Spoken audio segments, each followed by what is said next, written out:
La medida del calor, ¿sí?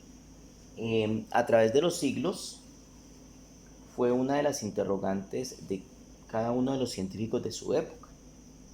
Es así como se desarrollan diferentes teorías sobre la medida del calor o qué era el calor realmente.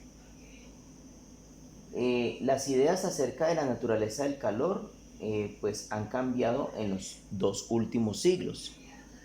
A partir de estas ideas surgen 3 teorías. La primera teoría, llamada teoría del fluido tenue, esta teoría, ¿sí?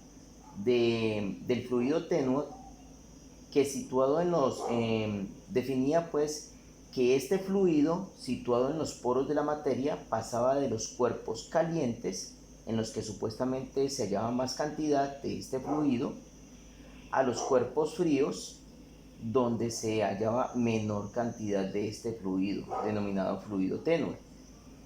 Esta teoría ocupó un lugar importante en la física desde la época de los filósofos griegos.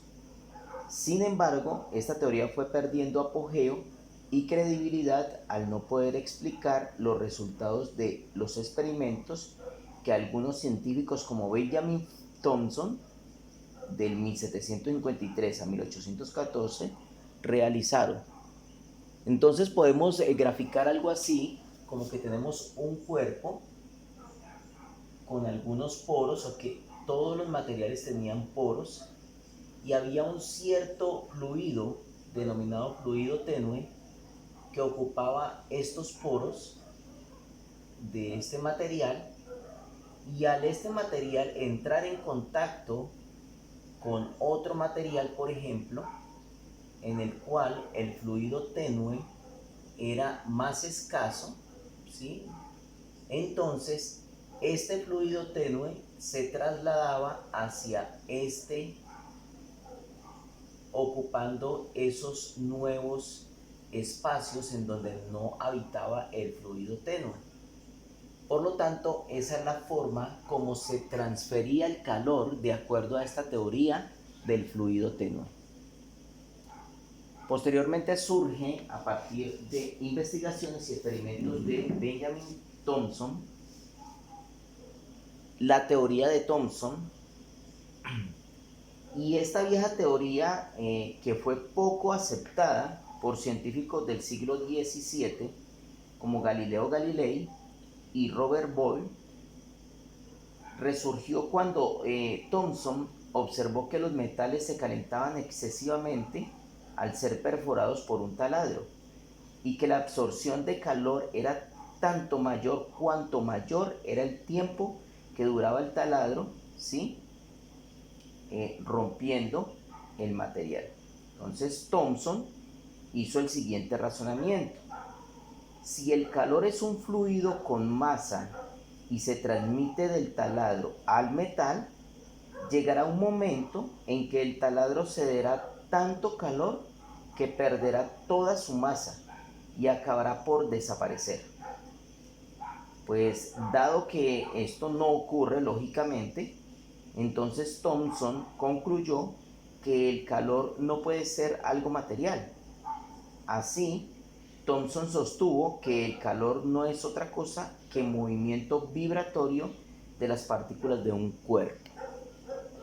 Entonces la teoría de Thomson, sí, que fue refutada básicamente por Galileo Galilei, decía que si nosotros tenemos un material que entra en contacto con otro material y lo hacemos vibrar, entonces este material empieza a transmitir calor a este otro material, y este otro material va absorbiendo a este material inicial.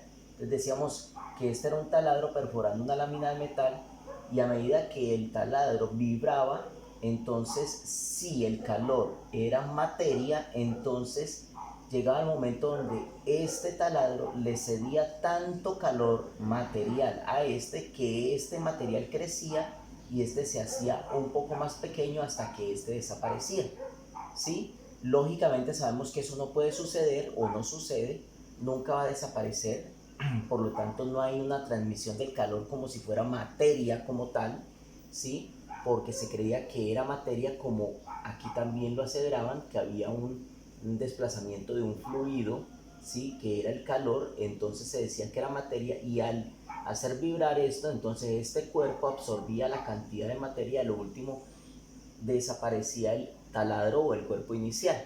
Entonces esta teoría pues no fue aceptada porque realmente eso no sucede. En conclusión, Thomson dijo entonces que el calor no era un fluido, no era materia, por lo tanto no era otra cosa más que producto de la vibración del material o de las mismas moléculas o de los mismos componentes de un material, ¿sí? De un objeto. Era únicamente vibración. Entonces esa era la teoría de Thomson sobre lo que era calor y la transmisión de este calor. Por último viene la teoría de Joule y Mayer, ¿sí?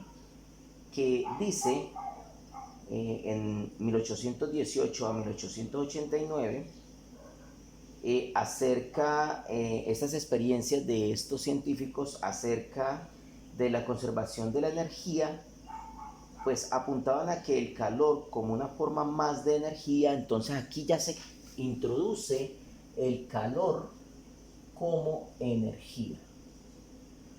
Entonces no era una parte de vibración ni mucho menos materia como en estas dos teorías, sino que ya se hablaba de que el calor era energía, ¿sí?